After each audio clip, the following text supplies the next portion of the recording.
The Golden Bird. Once upon a time, a certain king had a beautiful garden. And in the garden stood a tree which had golden apples.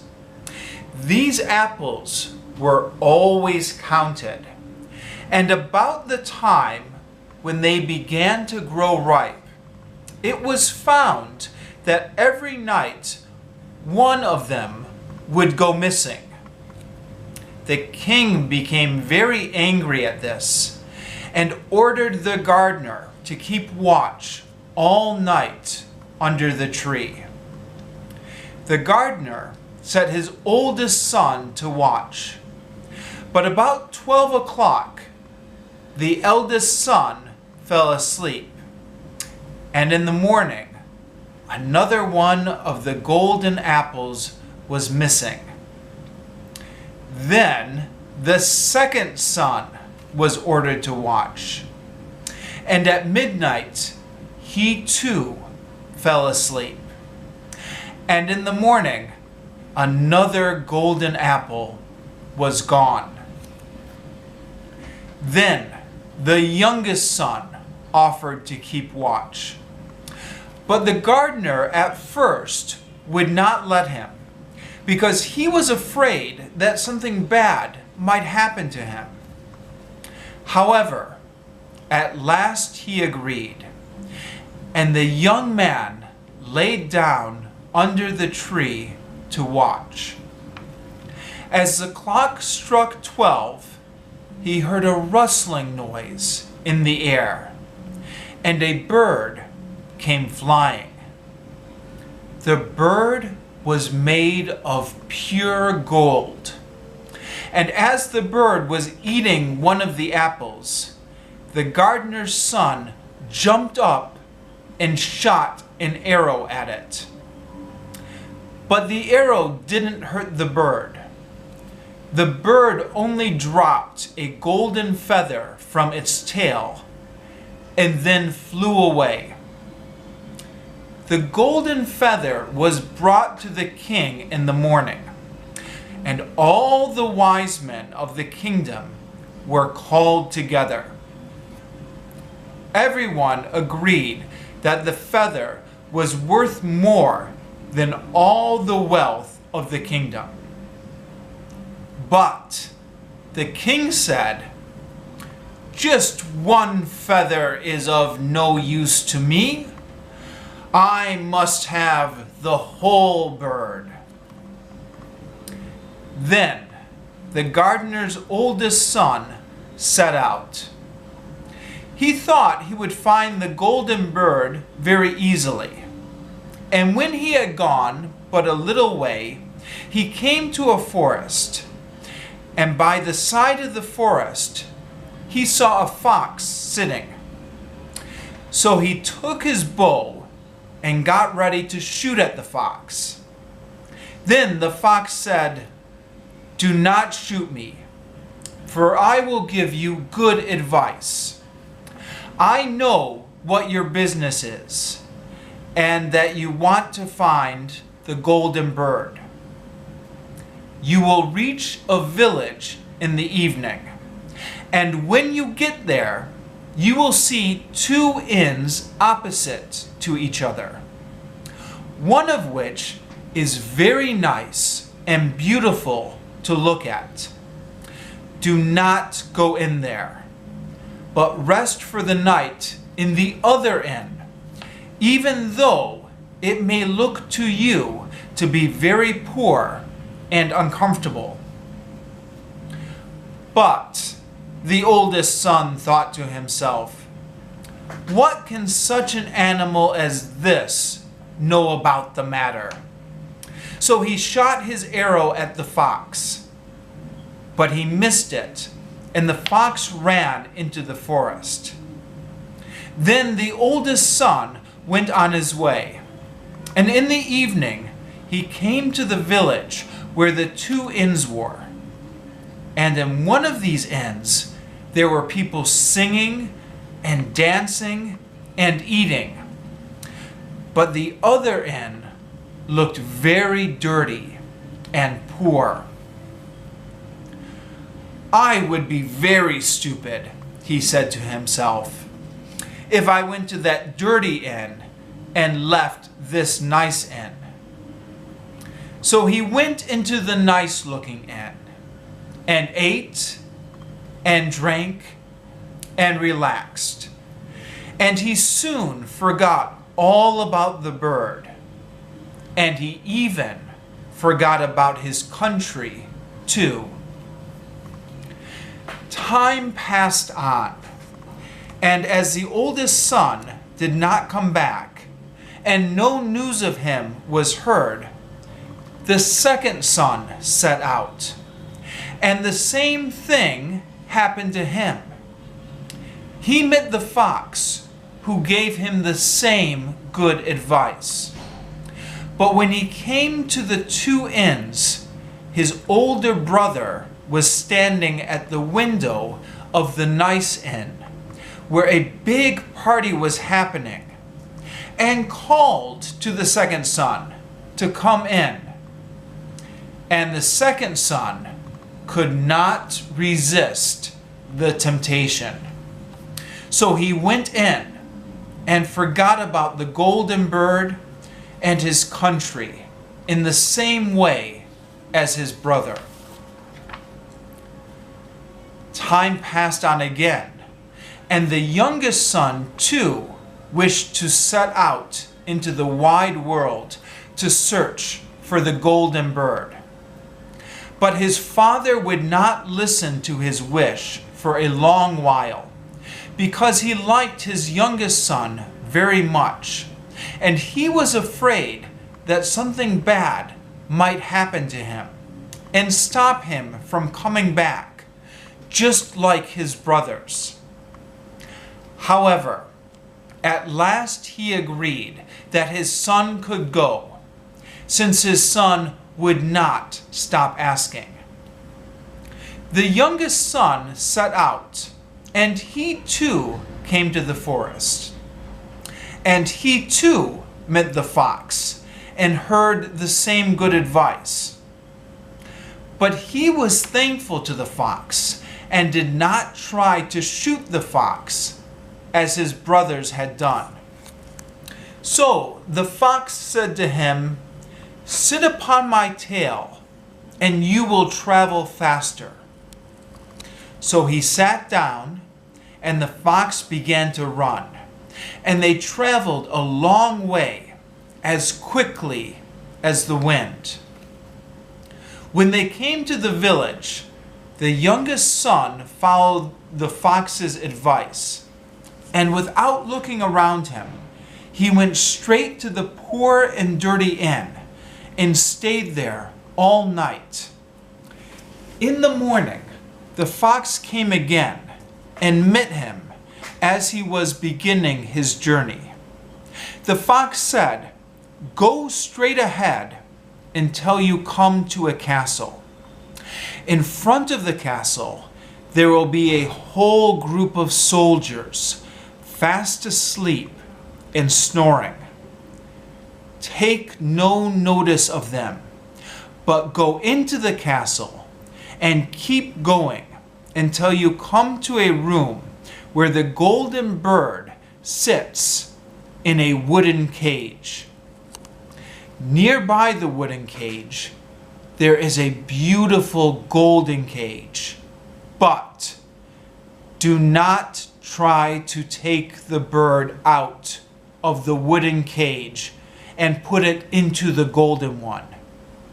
If you do, you will be sorry later."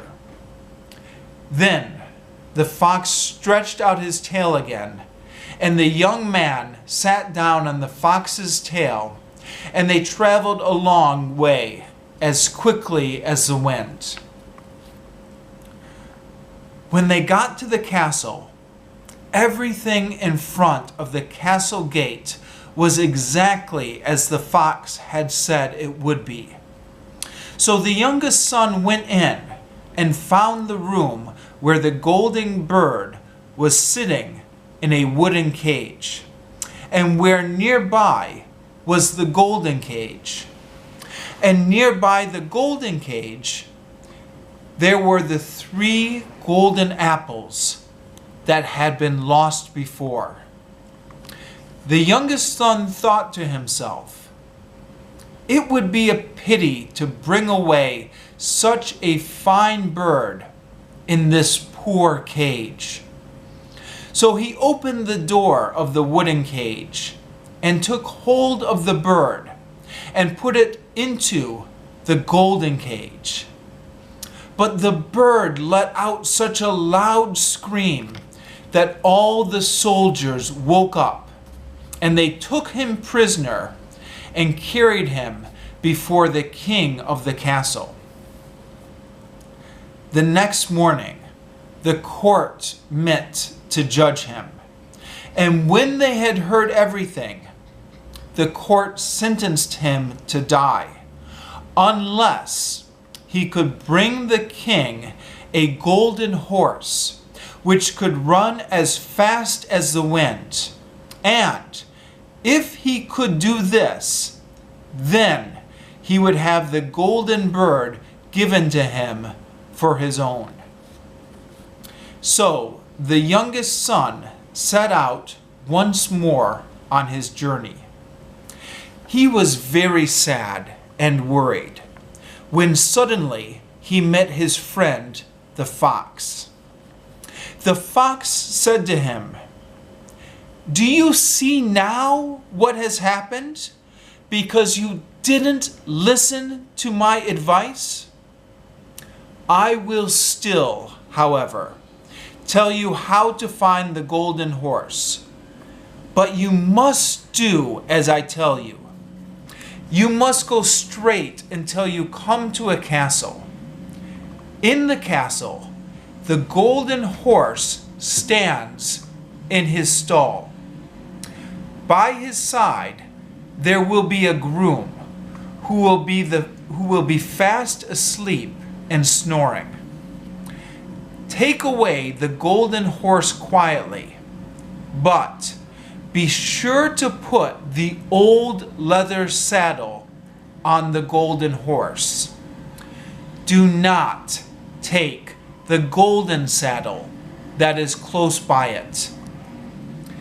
Then the youngest son sat down on the fox's tail, and they traveled a long way, as quickly as the wind. Everything was just as the fox had said it would be. The groom was sleeping with his hand upon the golden saddle. But when the youngest son looked at the horse, he thought it was a great pity to put the leather saddle on it. "I will give him the good one," he said. "I am sure he deserves it." As he took up the golden saddle, the groom woke up and cried out so loudly that all the guards ran in and took the youngest son prisoner. And in the morning, he was again brought before the court to be judged and was sentenced to die. But it was agreed that if he could find and bring back the beautiful princess, then he could live and have the bird and the horse given to him for his own. Then the youngest son went on his way. He was very sad, but the old fox came and said, "Why didn't you listen to me? If you had listened to me, you would have carried away both the bird and the horse. But yet, I will once more give you advice. Go straight on, and in the evening you will arrive at a castle. At 12 o'clock every night, the princess goes to the bathing house. Go up to her and give her a kiss, and she will let you lead her away. But take care not to let her go to say goodbye to her father and mother. Then the fox stretched out his tail, and away they went, traveling a long way as quickly as the wind. When they came to the castle, everything was exactly as the fox had said it would be. And at 12 o'clock, the young man met the princess going to the bath and gave her the kiss. And she agreed to run away with him. But she begged with many tears to go and say goodbye to her father. At first, the youngest son refused. But the princess cried still more and more, and she fell at his feet, till at last he agreed. But as soon as the princess came to her father's house, the guards woke up, and the youngest son was taken prisoner again. Then the youngest son was brought before the king. And the king said, "You shall never have my daughter unless in 8 days you dig away the hill that stops the view from my window." Now, this hill was so big that all the people in the whole world could not take it away. And when the youngest son had worked for 7 days and had done very little, the fox came and said, "Lie down and go to sleep. I will work for you." And in the morning, the youngest son woke up, and the hill was gone. So he went happily to the king and told him that now the hill was gone, and that the king must keep his promise and give him the princess. Then the king had to keep his promise, and the youngest son and the princess went away. And the fox came and said to him, "We will have all three, the princess, the horse, and the bird." "Ah," said the young man, "that would be a great thing.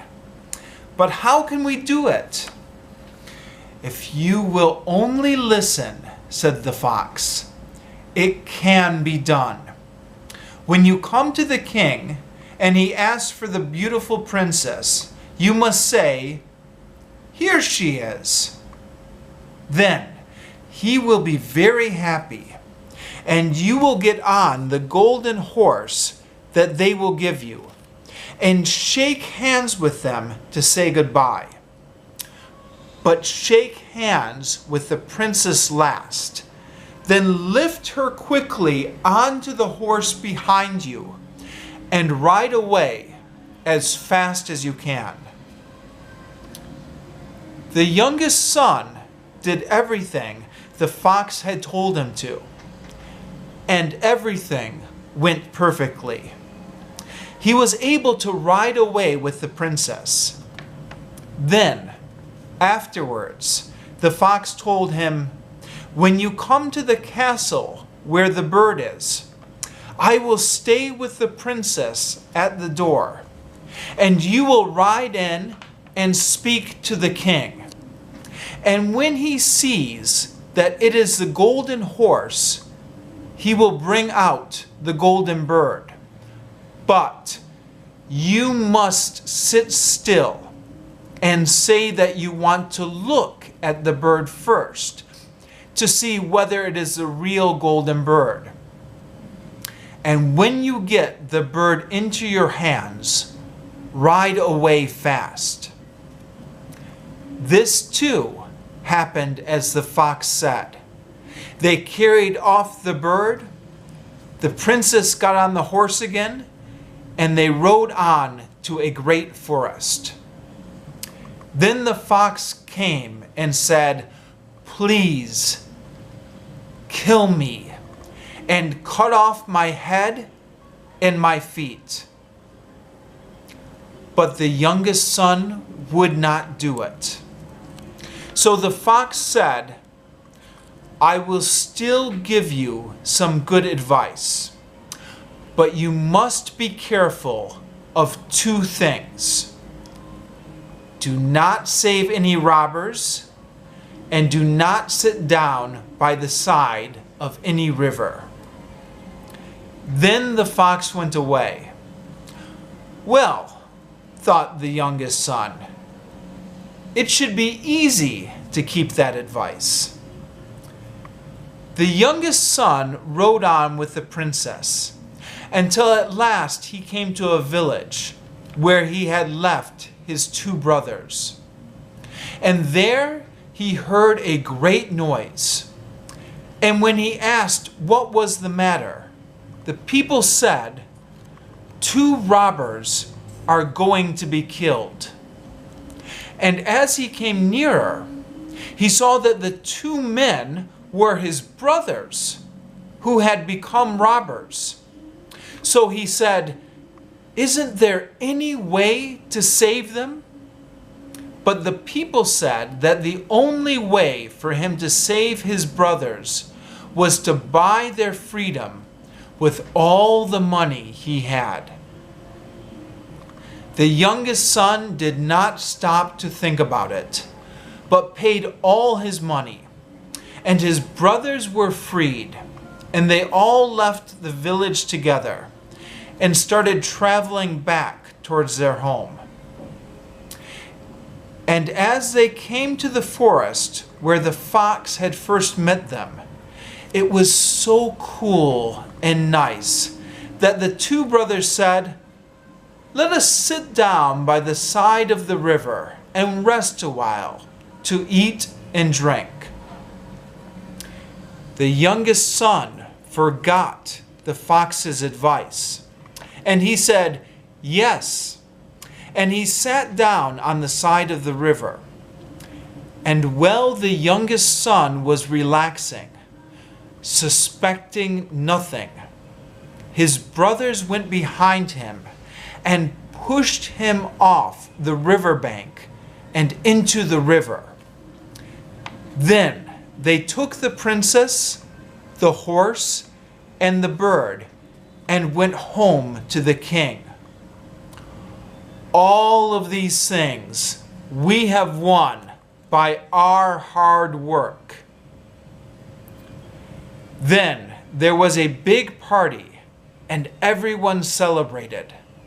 But the horse would not eat, the bird would not sing, and the princess cried. Meanwhile, the youngest son fell to the bottom of the river. Luckily, the river was not deep, but his bones were almost broken, and the riverbank was so steep that he could find no way to climb out. Then the old fox came once more and scolded him for not following his advice. "If you had only listened to me, none of these bad things would have happened," said the fox. "Yet I cannot leave you here, so grab hold of my tail and hold tight."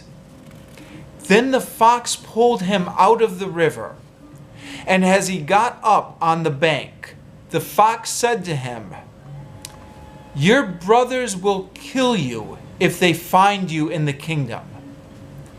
So the youngest son disguised himself as a poor man and came secretly to the king's dinner party.